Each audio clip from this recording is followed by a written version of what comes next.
What happens when an old man returns to the house that his own family decided to erase from existence? What he did next made them remember who really owned that house.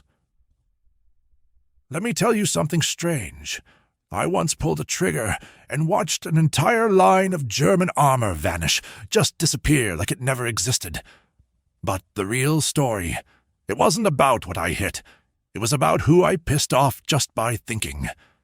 You ever get punished for trying to help someone?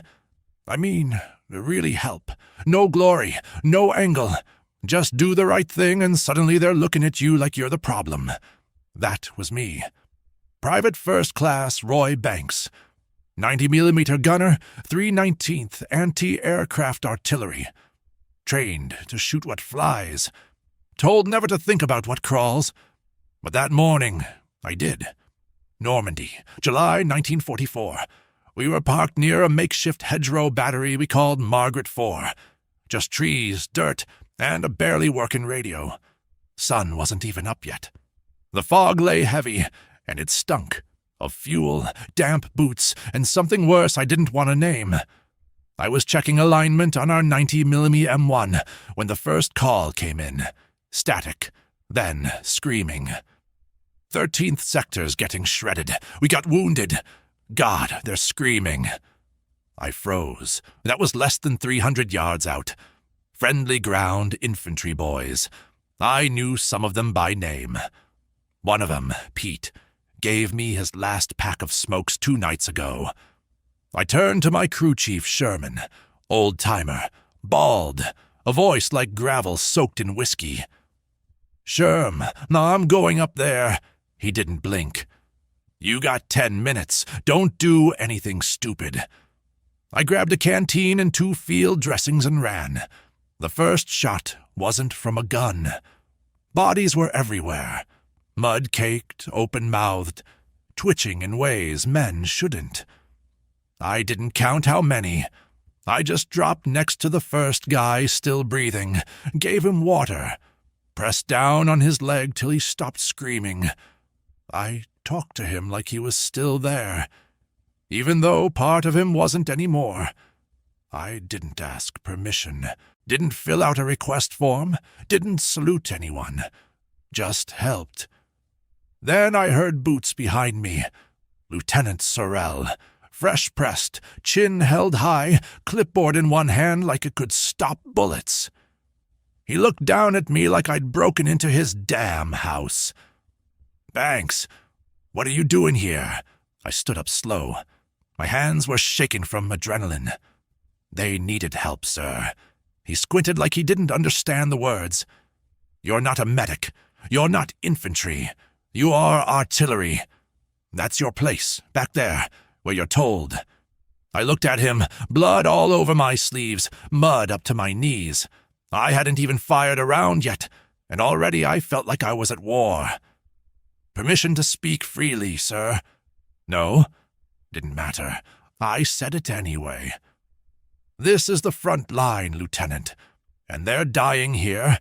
Maybe it ain't my job to fix it, but standing around with a clipboard sure as hell isn't helping either. He didn't say anything, just wrote something down and told me to return to my post immediately. That's when I knew. This war wasn't just against Nazis, it was against the system around us. The polished men who'd rather see the whole squad wiped than admit a gunner knew what he was talking about. The map they didn't want to see. Back at our position, I couldn't sit still. The others noticed. You see ghosts, Banks? Bobby asked, the kid from Brooklyn who always had a bad joke and worse coffee. Nope, I said. I saw men get torn in half because we're aiming the wrong way. Sherman grunted. You saying they were coming through our blind spot. I'm saying they weren't even in our field of fire.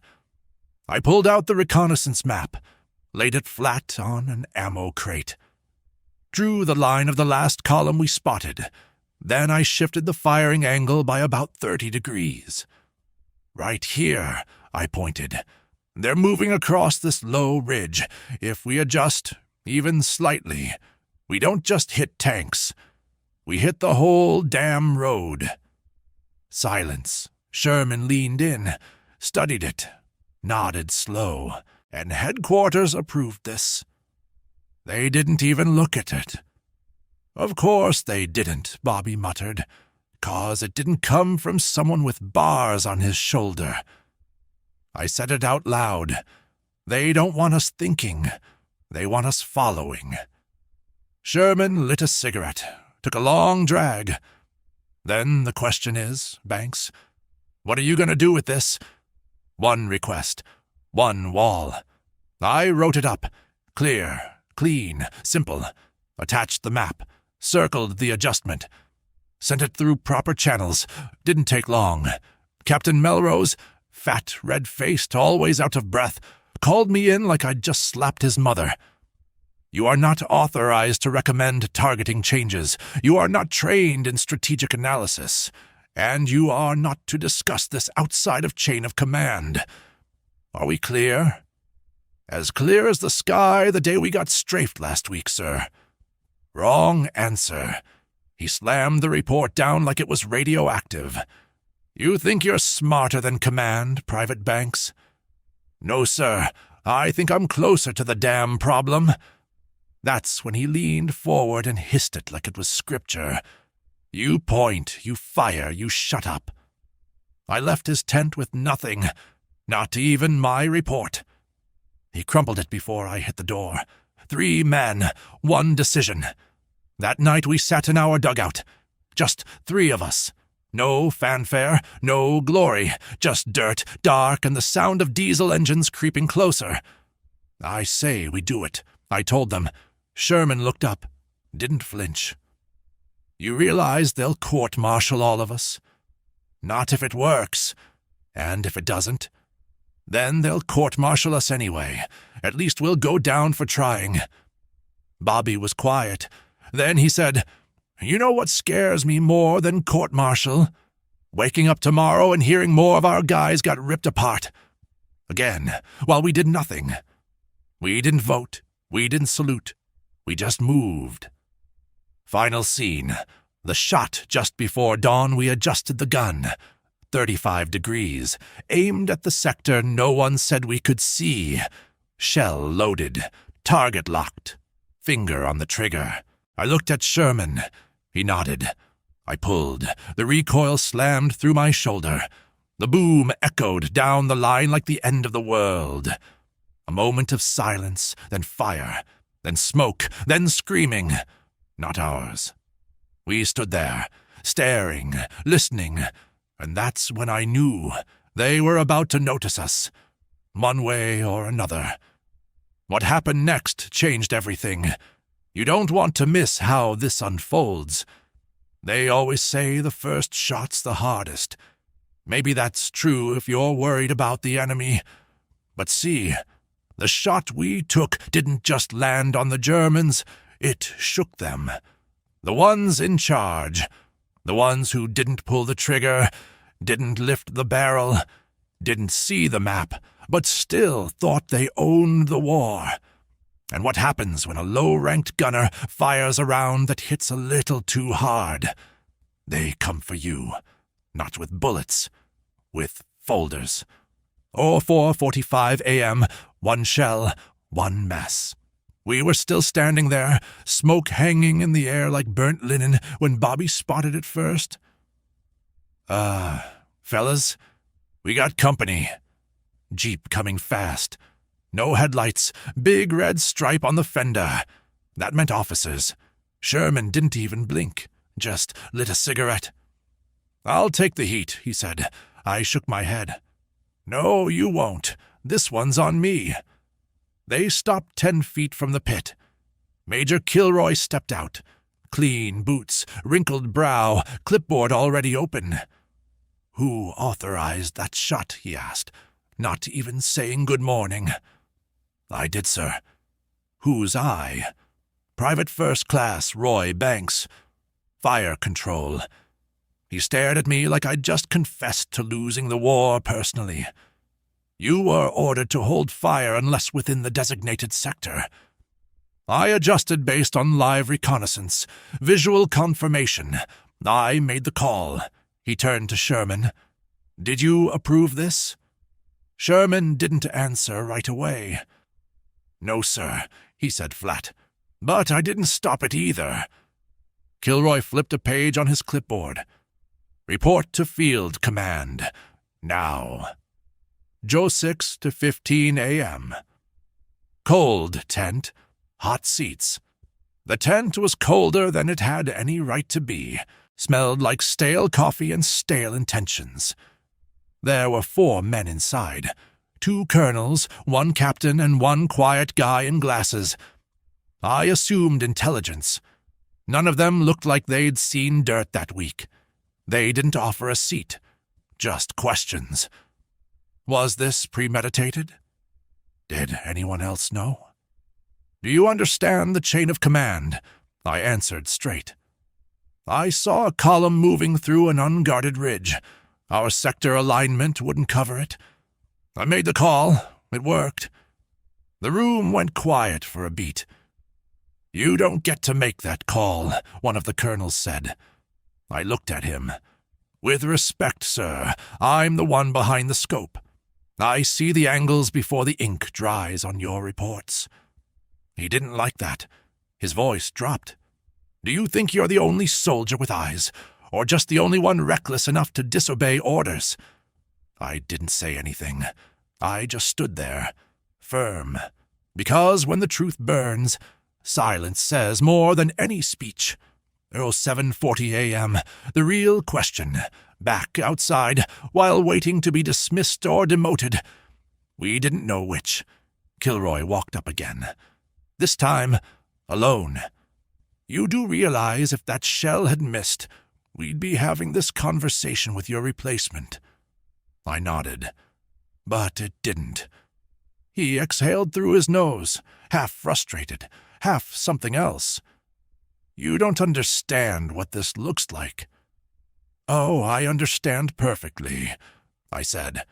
"It looks like a private made a decision that worked. And now everyone's trying to figure out who to blame for that." He stared at me. "That shell hit a fuel truck, 3 transports and a command car, took out the whole lead of the convoy. You may have changed the tempo of the enemy's push by 12 hours. 12 hours is a lot of time for the men on the line." Kilroy didn't respond, just walked off. I couldn't tell if he was angry or impressed. Back at the gun. The boys were quiet when I returned. They weren't celebrating. They were waiting. Sherman was cleaning the breach. Bobby was scribbling something in a notepad. Probably a letter he'd never send. "I heard we're getting new orders," Bobby mumbled. "What kind?" "No clue. But word is, they're sending someone to oversee our alignment procedures." I sat down, wiped my face. So that was it. We'd proven it worked, and now they were coming to make sure it never happens again. 10 a.m. A visit from the new watchdogs. An hour later, a truck rolled in, 3 men in regulation green, clipboards, survey tools. One of them even brought a level. No joke. A level. They asked for firing data. Calibration, wind calculations, range, all the stuff we'd done 100 times before. But now they were writing it down like it came from the moon. At one point, one of them tapped the side of the gun and said, "This model isn't designed for precision shifts in low-elevation anti-armor fire. You shouldn't be doing this." I looked him dead in the eye. And yet here we are. He didn't answer, just made another note. 13:20 p.m. The rumor hits. You know how fast word spreads out there. Faster than gunfire. By lunchtime, other units were coming by, bringing extra coffee, half-used maps, even compliments. "Hey, are you the guys that nailed the convoy near Ridge 11? Sherman would just grunt. Bobby. He was loving it. "Yeah, that's us. Precision over permission, baby." Me? I didn't say much, because I knew what was really coming. We'd shown them something dangerous, not how to win a battle, but how to win one without a colonel signing off first. And nothing scares command more than competence from the bottom. 1740. Banks, come with me. The day wasn't even done when another order came down. Hand delivered. I was to report to Battalion HQ, alone. Sherman looked at me, said nothing, just gave me one of his cigarettes and slapped my shoulder twice. No words, just that. Final scene. A new angle. As I walked toward HQ, I passed a group of enlisted men. Young, new. One of them had grease on his cheek and tape wrapped around his boots. He looked up, recognized me. "You really took that shot?" he asked. I nodded once. He grinned. "They're saying it stopped a whole battalion. That true?" I didn't answer, because in war, truth travels slow, and not everyone's ready to hear it when it arrives. But I'll tell you this much. That day, I didn't feel like a hero. I felt like a problem. And that's exactly how I knew I'd done something right. This is the turning point. Everything you were waiting for, it's right here. Stick around to see how the system reacts when the spotlight hits the wrong target. If this story resonates with you, you are not alone. All too often, those who truly see a way forward are met with a wall of orders, bureaucracy, and contempt. Write in the comments. What do you think about such unauthorized decisions? Is it courage or recklessness? And to make sure you don't miss out on how events unfold, subscribe. We have many more stories ahead of us where truth breaks through concrete. I knew I wasn't walking into a meeting. I was walking into a message.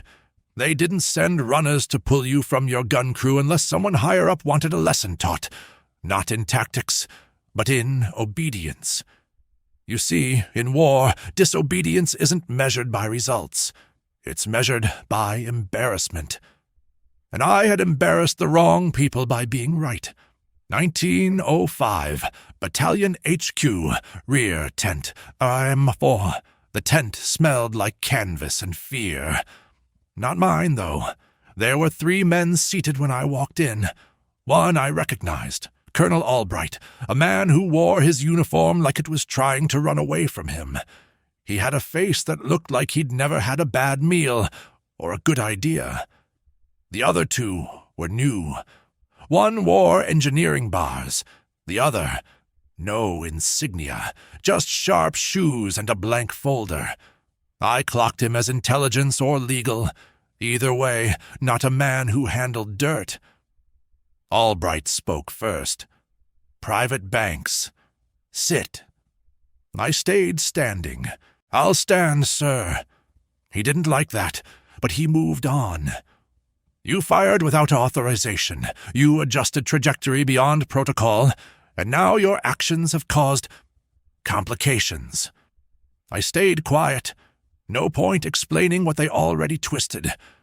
The man in the sharp shoes leaned forward. "Do you believe rules are optional, Private?" "I believe rules should serve the mission, not choke it." Silence. I could hear the fabric of the tent rustling behind me. Someone was listening from the other side. You always knew when a conversation wasn't just for you. It was being performed through you. 1922. Paper punishment. Real pressure. Albright opened a folder and read it like it was poetry. "You're being formally reprimanded for failure to adhere to the chain of command. Any further infractions will result in reassignment, possibly to non-combat duties." "Like peeling potatoes?" I asked flatly. He ignored the jab, but the engineer beside him finally spoke. "The method you used, adjusting the angle manually based on observed movement, it's not standard procedure, not even tested in field manuals." I looked him dead in the eye. "Then maybe it's time your manuals caught up to the war." He blinked, then looked away. You could always spot the ones who'd never fired a shot but wrote pages about it. 20. Back to the dirt. I walked out of that tent with a folded paper in my pocket and a fresh target on my back. Not from the Germans, from the ones who wore the same uniform. Sherman was waiting by the field kitchen, arms crossed, boots in the mud. "How bad?" he asked. "Bad enough to know I did something right." He handed me a mug, lukewarm, bitter, comforting in a strange way. "Word is," he said, "they're rotating us out of Margaret 4, sending a correctional officer to supervise the next post." Correctional officer? I raised an eyebrow. Some lieutenant from headquarters. New blood. Thinks precision comes from paperwork. I took a sip. Let it sit on my tongue. "Then we're not just at war with the Germans," I said. "We're at war with mediocrity in uniform." 22:10, one conversation. Too honest that night, a truck rolled in, olive drab. Clean tires, clean faces. And in the middle of it, Lieutenant Grant. Barely 30. Polished collar, shoes without a scratch. He came over like he was greeting kids on the first day of school. "I'm here to bring some discipline back to this position," he said with a smile so thin it could slice bread. Sherman didn't say a word. I nodded politely. Next morning he started issuing orders like clockwork. New firing angles will be by the book. All unauthorized calculations are to cease immediately. Reports will be double-checked before engagement. And then he said it, the line that lit the match.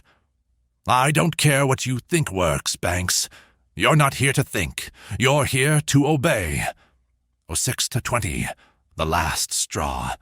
We were tracking movement again. Not official intel, just eyes. Bobby saw it, I confirmed it. A small armored unit was creeping through a tree line, flanking wide using the same angle we'd used last time. We had a window. A real one. 30 seconds. Maybe less. Sherman looked at me. Quiet, just like before. I moved toward the site. Lieutenant Grant stepped in. "Stand down." "No time," I said. "We have a clean shot." I said, "Stand down." I froze, my hands on the handles, heart kicking, the sound of the tanks getting closer, the rumble under our boots. Sherman whispered, "Don't." I whispered back, "We don't fire." They hit the 42nd. He nodded. One time, no words. I fired. The sound of truth. The shell flew, hit hard. You could hear it before you saw it. The pop of ignition. The echo across the ridge, the roar of secondary explosions. A moment later, radio crackled. That shot saved our flank. Who the hell fired it? I stepped back from the gun. Calm. Ready. Lieutenant Grant was pale. "You just buried yourself, Banks." "No, sir," I said. "I buried their lead tank." 07:15, the real war begins. They didn't yell. They didn't scream. They just handed me another envelope. Pending investigation. I was to stay on post, but removed from duty. Not court-martialed, not reassigned, just silenced. Put on the shelf like a tool they were afraid of. Final reflection, and fire in the gut. You ever do the right thing twice and get punished harder each time? That's when you learn the war's bigger than the maps. It's in the decisions no one wants you to make. It's in the courage they didn't issue you. And it's in the silence of a man who knows the only thing more dangerous than pulling the trigger is not pulling it when you should. The silence is louder now. Stay with it. The next move could change everything. They didn't throw me out. They didn't lock me up. They just made sure I'd disappear, while still standing in full uniform. See, when the system doesn't want a scandal, it doesn't come for your rank. It comes for your relevance, takes your purpose, leaves the shell. They call it administrative reassignment. I call it the slow burial. Order, new orders, new silence. Next morning, a folded note waited on my cot. No salutes, no ceremony, just handwriting that looked like it came off a receipt. Private Banks report to Logistical Unit 7. Effective immediately. Do not resume combat operations unless instructed. I read it 3 times. Logistical Unit 7. That meant crates. Counting socks. Probably moving fuel drums 2 inches to the left. I showed Sherman. He exhaled through his nose. That's not punishment, he said. That's exile. Bobby looked like he'd just swallowed a rock. They really did it. You saved lives, and they boxed you. Not the first time that's happened in history, I said. Wasn't even the first time that month. Joe 930, welcome to the Ghost Shift. The new unit sat behind a hill, far from any fire line. No real tents. Just tarps, crates, and a few folding chairs with initials burned into the wood. The sergeant in charge looked bored before I even introduced myself. Banks? Yeah, we heard. Gunner who got too smart. He said it like a joke, but nobody laughed. Grab a clipboard. Fuel drums need recounting. Start with the verified stack. Apparently, we don't trust anything anymore. I nodded, took the clipboard, walked out behind the supply truck. There were 47 drums. I counted every single one, just to feel like I still could. 11:45. Lunch with shadows. We ate lunch sitting on crates. Tuna that tasted like metal and bread that wasn't sure it ever saw flour. No one made eye contact. No one asked questions. Except one kid. Quiet, red hair, from Kansas maybe. You really were at Margaret IV? He asked. Yeah. He nodded. Thought a moment. They say you saved a whole company. I chewed slower. They say a lot of things. He didn't ask again. Didn't need to. Sometimes silence says, I believe you, but I can't afford to stand next to you. 14. The rewriting begins. I found out later that day. Official reports had changed. The Margaret IV engagement was now credited to Lieutenant Grant, citing his tactical oversight in adjusting firing sectors and responding to flank movement. They took the very thing they punished me for, and gave him a medal for it. I stared at the bulletin board where the commendation was pinned, right there, next to the food rotation chart and the warning about trench foot. Sherman had been right. It wasn't about the truth. It was about who gets to own it. 15:30, one visitor. No apologies. I didn't expect company, but there he was, standing by the barrels. Kilroy. Still clean, still unreadable. I didn't expect to see you again, sir. I didn't come for ceremony, he said. I didn't invite him to sit. He didn't ask. You made noise, he said. Upstairs doesn't like noise. Noise saved a company, and noise embarrasses people. I folded my arms. So you're here to make peace? No, I'm here to tell you. Keep your head down. Do your time. And maybe when this is over, you'll walk out with your boots still on. I smiled. Not wide, not friendly. Thanks, sir. But I don't need to walk out with boots. I just need to walk out with a spine. He didn't answer, just left.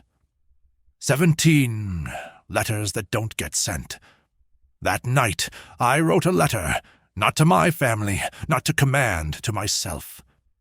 If they rewrite the story, fine. Let them polish medals that were paid for by grit. Let them write their versions. I'll remember the real one. I'll carry it where they can't touch it. I folded it, tucked it under my cot. Didn't even seal the envelope. Some truths don't need postage. 18:30, a crack in the wall. The red-haired kid came by before lights out.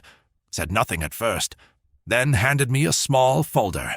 Inside, sketches, artillery diagrams, hand-drawn angles, trajectories. My method, but cleaned up, technical. "You were right," he said. "I started running numbers. The math checks out." I looked at him. "You sure you want to carry this?" He nodded. "I'm tired of pretending the rules are smarter than the results." I didn't say it, but in that moment I felt it. They tried to isolate me, and accidentally lit a fuse instead. Final scene. Fire without a flame. That night, I didn't sleep. Not because I was scared, because I felt something I hadn't felt in weeks. Relevance. They could strip the uniform, the duty, the headline, but they couldn't erase the truth. Not from every soldier, not from the ones who saw the hole in the script and decided not to play along. And that was more dangerous than a round in the chamber. It was an idea, and ideas don't stay buried long. They tried to erase the man, but ended up spreading the message. What happens next might not be up to him anymore. The door creaked like it hadn't been touched in years. Maybe it hadn't.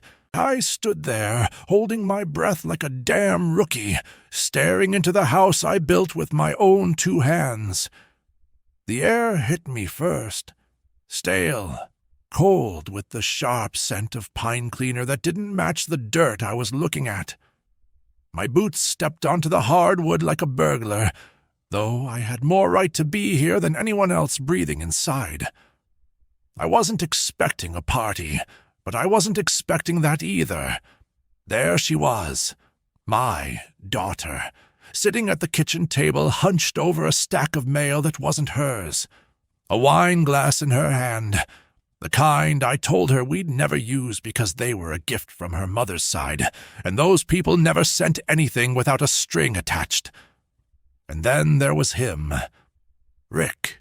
In my chair, the one I sat in every evening for 30 years, reading the newspaper, sipping bourbon, and watching the damn ceiling fan squeak because no one ever fixed it right. He was scratching something on a legal pad, his tie undone, jacket slung over the back like he belonged here. Like this was his place. Like I didn't bleed to make the mortgage on this house. I stepped in. The floor groaned under my weight, the same sound it made the night I carried Mary across it on our wedding day. Rick looked up first. His face dropped like a bad poker hand. My daughter turned slower. Her eyes, damn, those eyes went wide like she'd seen a ghost. Maybe she had. I didn't feel much like the man they buried under silence 9 days ago. "Dad," she whispered. "No, where have you been? No, are you okay? Just Dad." I walked further in, calm, controlled, like I'd just come back from the hardware store instead of lying in a hospital bed they left me in. Rick stood. "We thought—" "Don't," I cut him off. "You thought wrong." He backed off. He always did when someone had real spine. "I'd ask what's going on," I said, glancing around the kitchen that now had a new microwave, new backsplash, and the coffee machine I told her not to waste money on. But I think I already know. The silence grew legs, heavy ones. My daughter's hand trembled around her wine glass. She put it down like it might shatter. "Where were you?" she finally asked. "Recovering from a fall. The one you didn't call about. The one the hospital said nobody visited me during." Rick cleared his throat. "There was confusion. We weren't sure if you were gonna die." I raised an eyebrow. "Is that what you were betting on? Because it sure looks like you cashed in early." I turned, didn't wait for an answer, walked into the living room. They'd changed everything, rearranged the furniture, hung new art. The TV was bigger, the rug was gone, and my books, the ones I stacked by the fireplace, gone. All of them. "You gutted it," I said. "It wasn't like that," she called from the kitchen, her voice cracking. "We just didn't know if you were coming back." "Bullshit." I turned and faced her. "You knew. You just didn't want me to." And then I saw it. On the mantel, a stack of documents. The kind that smell like ink and betrayal. Property transfer. Financial affidavits. My damn signature. They forged it. I picked up the papers, flipping through like I was flipping through the worst kind of obituary. Mine. "You had a lawyer sign this?" I asked. Rick shifted his weight. "You were unconscious. They said nothing," I snapped. "I didn't say yes. That's all that matters." "Dad, we thought you'd be better in a facility," she tried.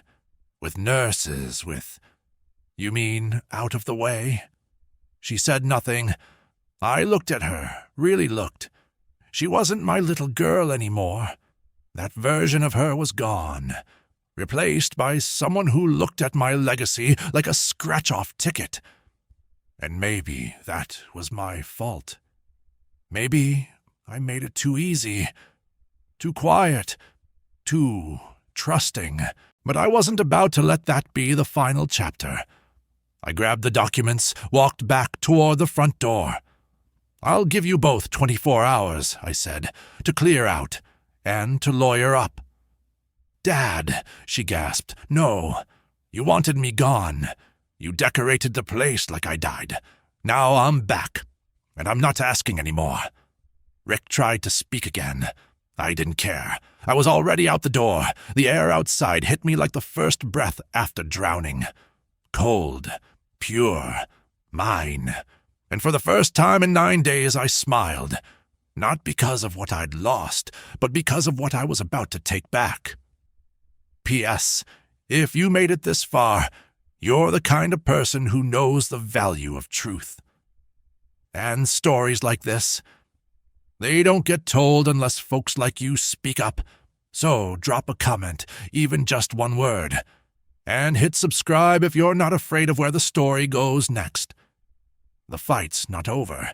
Not even close. I wasn't supposed to be back. Not in this kitchen, not in this house, and sure as hell not standing across from the same daughter who told me, "Just sell the house, Dad. We'll take care of everything." Except everything somehow never included me. I leaned on the counter, letting the silence do its job. Silence makes people nervous, especially liars. Grace stood by the fridge, arms crossed, still wearing that Sunday school mask she used to use on teachers and cops. I used to think she was just smart. Now I know she's strategic. "You broke in," she finally said. I raised an eyebrow. The door was unlocked. No, it wasn't. "Well then, you really ought to fix that lock. Place ain't safe." She didn't smile. I turned to the cabinet, top shelf behind the coffee filters, just like I remembered. That's where she kept the mail she didn't want her husband to see. Bills, warnings, and that envelope I was looking for, yellowed but unopened, from the VA. "You've been reading my mail?" "Nope," I said, holding it up. "Just retrieving it." Grace moved fast. Too fast. She snatched it from my hand, crumpling it like it was poison. "You don't live here anymore," she hissed. "That's funny," I said, "because the deed says otherwise." Her mouth twitched. "Yeah, Grace, you forgot I taught you how to lie. Problem is, I also know how to recognize it. 2 nights earlier, I'd been sleeping in the back of my truck behind a Denny's, nursing a split lip and half a memory. But memory's a funny thing. It comes back in flashes, like how my grandson used to sneak out his window right over the garden trellis, or how Grace always flinched when someone mentioned wills. See, I didn't forget. I just paused, and now I was pressing play. "You're confused," she said. "You're not well. You fell. You hit your head. That's why we called a locksmith." I finished for her. She blinked. You think I don't know about the new codes on the front gate? The cameras? The way your husband changed the Wi-Fi and renamed it Not Your House? She flinched this time. Good. I walked through the living room slowly, like I was taking inventory. My recliner? Gone. My medals in a dusty box under a broken lamp. My photos? Replaced with graduation shots of kids I barely recognize, dressed like influencers, staring like strangers. This wasn't a home anymore. It was a set, a performance space. And they thought I'd forget my lines. When her husband showed up, he tried to play the same tired script. Hey, Paul, let's not make this a thing. Oh, it's already a thing, I said. It became a thing when you tried to file for power of attorney behind my back.